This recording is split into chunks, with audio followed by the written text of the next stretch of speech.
নতুন পাইলাটার মধ্যে কালি লাগাইছস কেন? তো রানলে তো কালি লাগবই। এই পাতিলটা আমার, তুই আমার পাতিলে রাখছস কেন? তুই তো অটো আমার মাইয়া, তোর বাপের বাড়ি থেকে তোরে এক কাপড়ে পাঠায় দিছে এইখানে। তুই বুঝবি কি যে বাপের বাড়ির জিনিসের মূল্য কেমন? আপনি আমার বাপ তুল্য কথা কইলেন কেন? আমার বাপে আপনারে কি করছে?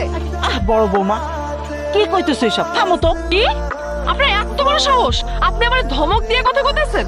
বুঝছি এই সংসারে আমার কেউ পছন্দ করে না। সামান্য একটা পাতিলের জন্য আপনি অযথাই এত বকতাছেন আমারে। তোর মতো অটোওয়ালার মাইয়া যখন থেকে এই পাতিলের মধ্যে হাত দিছে না, এই পাতিল একটা সামান্য পাতিল হয়ে গেছে। তো আমি আমার কাছে রাখুন না।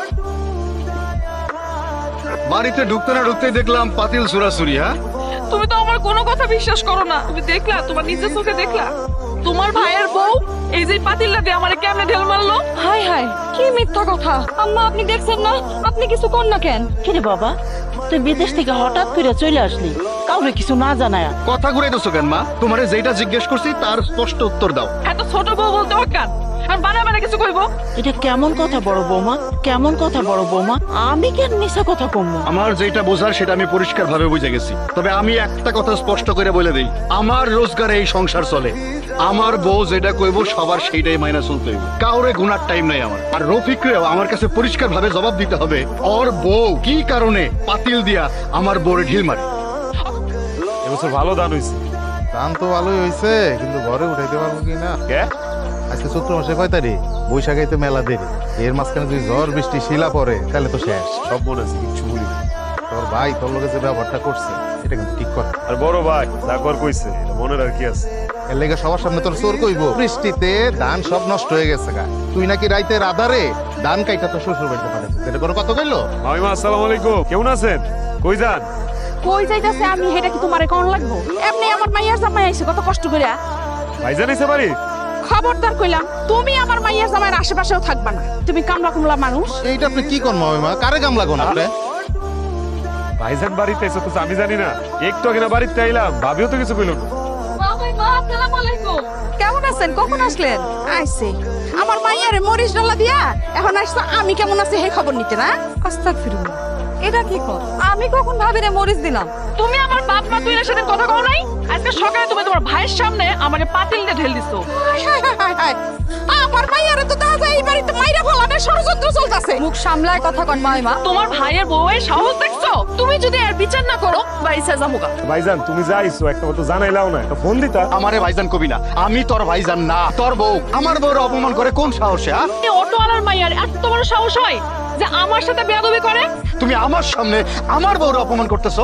এত বড় সাহস তুমি কই পাও? এই তুই তোর বউরে নিয়ে এই মুহূর্তে বাড়ি থেকে বাইরে হয়ে যাবি। আমার কোনো জমি জমা তোর চাষ করার কোনো দরকার নাই। তুই নিজের রাস্তা মাপ যা। এই বাড়ি আমার টাকায় করা। আমি আর আসে বাড়ি থেকে চলে দিতেছি। তুমি তোমার এক পোলা লই খাও। সারাটা দিন আমার বউটা খাটে, সারাটা দিন খাটে, তো নাম নাই কোনো, খালি দোষ আর দোষ বাইরে। বাড়ি ছেড়ে চলে যাবি কেন? কি কইতেছস? তোর মাথা মুথা ঠিক আছে? ওর সাথে আর ওর বউর সাথে আমাকে এক বাড়িতে থাকা সম্ভব না। এজন্য আমি ওরে কইছি বাড়ি থেকে বাইরে হয়ে যা। কামলা গলকে তোরা যদি থাকো কয়দিন পরে দেখবি আশেপাশের মানুষও তোকে কামলাই করতেছে। আমরা তো কামলা, ও তো উঁচু জাতের, দেখো না আমার তো এখন যায় না। আজ আমার মনের মধ্যে চরম শান্তি বিরাজ করছে। আপদ বিদায় হইছে, এখন তো তোর খালি সুখ আর সুখ। এই সুখটা দেখার লেগে আজ আমি কতদিন ধরে অপেক্ষা করতেছিলাম। আল্লাহ আমার দোয়া কবুল করছে। এত তাড়াতাড়ি তুমি আনন্দিত হইও না আম্মা। কখনো আমার একখান মিশন বাকি আছে। বুড়িটারে ঘাত ধইরা যদি না বাই করতে পারছি বাড়ি থেকে, আমার মনে শান্তি হইব না। নিজে পাতিলটা ফেলা দিয়া কেমনে আসার ঘাড়ে চাপাই দিল দোষটা, দেখছো? ওই কামলাটা আর ওর বউরে যত সহজে তুই বাড়ি থেকে বাইর করতে পারছো, বুড়ির এত সহজে কিন্তু বাড়ি থেকে বাইর করতে পারবি না। আরে আম্মা, তুমি তোমার মাইয়ারে চিনতেই পারো নাই। পয়সা থাকো বাবা।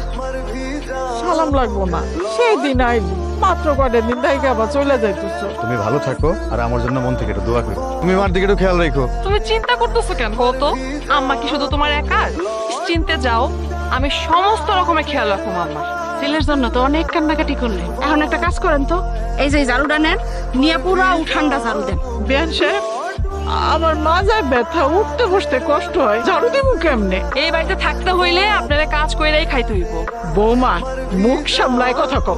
আমার যাইতে না যাইতে তোমার আসল রূপটা হাইতেছো। তুমি ভুইলা যাও না, আমি তোমার শাশুড়ি। এখন কথা না বাড়ায়া ঝাড়ুটা নিয়ে তাড়াতাড়ি ঝাড়ুটা দেওয়া শুরু কর। থাক মা, মা ওই মা বুড়া মানুষ, আমি ঝাড়ু দিয়া দেই। চুপ। কিছু কথা বলি না বুড়িরা ভালো করে বুঝায় দাও এই বাড়িতে থাকতে হইলে কাজ কইরা কাম করে খেতে হবে। আর দুপুরে কিন্তু খাওয়া বন্ধ করতে হবে। আমার সন্তানদের আপনি ভালো রেখেন আল্লাহ। লন আপনার খাবার, খাবারটা খায়া কলপারে কিছু বাসন কোসন রাখছি সেগুলো মাইজে দিয়ে আবার মাইসেরে কয়ে বেড়ায়েন না যে আপনি কাম না করলে আমি আপনার ভাত দিই না। আমি মাইসিরে কিছু কই না, আমার যা কনের না ওইটা আমি আল্লাহ রে কই। আপনি আমার অভিশাপ দিতেছেন? অবশ্য দেন, আমি এগুলো বিশ্বাস করি না। আমি বিশ্বাস করি টাকা যা দুনিয়া যা। পচা গন্ধ আইতেছে কেন খাওন থেকে? কই আমার নাকে তো লাগতেছে না। আসলে আম্মা আপনার নাকটা না পছন্দ করে ধরছে। আমার নাকি পছন্দ ধরে নাই, এই খাওনি তো পচা। তুমি কেমনে আমার এই পচা খাবার দিলা? তোমার একটু খারাপ লাগে না, লজ্জা করে না? এইগুলো নিয়ে পেশাল করার সময় আমার নাই। আপনার পোলায় আমারে ফোন করছিল, কইছে এই বাড়ির যে দলিলটা আছে সেই দলিলটা আমার কাছে দিয়ে দিতে। আমার রিয়াজ কোনো দিন এই কথা কইতে পারে? রিয়াজ যখন ফোন করব আমার লগে কথা কয় দিই, ওই যদি কয় দলিল দিয়া দিতে তোমারে, আমি দলিল দিয়া দেব। আপনি কিন্তু বেশি কথা কইতাছেন। আপনি দলিল আমারে দিবেন কি দিবেন না? অন্তত পচা খাবার দিতাছি, এরপরে কিন্তু হেটাও দিব না। যদি আমার ভাগ্যে পচা খাওন থাকে এইটা খাইয়াই সন্তুষ্টি আদায় করব। আমি তোমারে না জানা পর্যন্ত দলিল দিব না। তার মানে আপনি আমারে দলিল দিবেন না? আমিও দেখতে চাই আপনি পচা বাসি খাইয়া কতদিন টিকতে পারেন।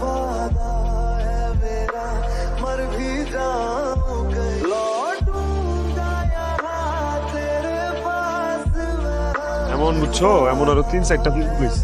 আল্লাহ যদি সব ঠিকঠাক রাখে এই মৌসুমে ভালো মাছ হইবে। অনেক কিছু তো দেখাইলাম, খায় না, খাওয়ানোর সময় আছে না? খামু, আগে তোমার ওই ক্ষেতটা দেখাইয়া।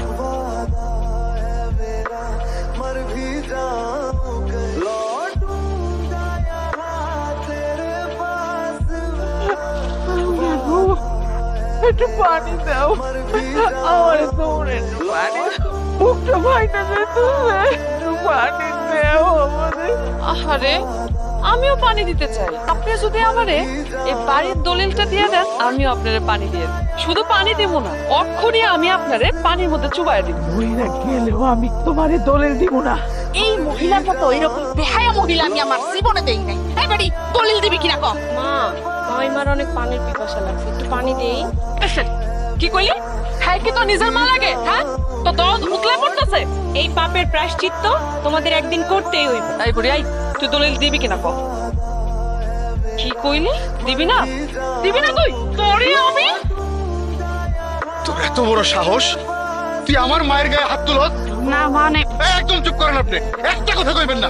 আপনি থাকতে আপনার মায়ের আমার মায়ের গায়ে হাত তুলে আর আপনি তাড়াতাড়ি তামসা দেখেন। তুমি কাউরে কিছু না জানায় ভাইজানরা আমি আইতে কইছি। 1 বছর আগে আপনারা যেরকম হঠাৎ করে ভাইজানরা আইনা আমগরে বাড়ি থেকে বাইর করে দিচ্ছিলেন, ভাইজানরা এবার আমি আনছি আপনাদের আসল চেহারাটা দেখানোর জন্য। আমি যদি ওর কথা মতো বাড়িতে না আইতাম তাহলে তো তোকে আসল চেহারাটা দেখতে পাইতাম না। আম্মারে ওনারা অত্যাচার করছে, পচা খাওয়ান খাইতে দিছে। আমার মায়ে খাইতো কি? আমি খাওয়ান পাঠাইছি রতন ভাইরে দিয়া, আমি প্রত্যেক বেলায় খাওয়ান পাঠাইছি। ও আমি ভাইজান যারে তোমরা কামলা রফিক বানাইছো, খালি কয়া খেন তো দেও নাই, বাড়ির থেকে বউ সহ বাইর করে দিছো। ওই দিন আমি সিদ্ধান্ত নিছি জীবনে যদি কোনোদিন কিছু হইতে পারি ওই দিনে আমার মুখটা তোমার দেখ। আল্লাহর রহমতে আজকে আমার অনেক টাকা। এই গ্রামের 60 থেকে 70 ভাগ জমি এখন আমার কাছে। আমি রফিক, তোমার কামলা রফিক, আমার অংশের দলিল লও। আরো কিছু লাগবো? এই মুহূর্তে 2-4 বিঘা জমি দেওয়ার মুরত আমার আছে। এই দলিল লেগেই তোমার মার অত্যাচার করছো, বাইন্দা রাখছো, না খাওয়া রাখছো, পচাপাশি খাওয়াইছো নাকি?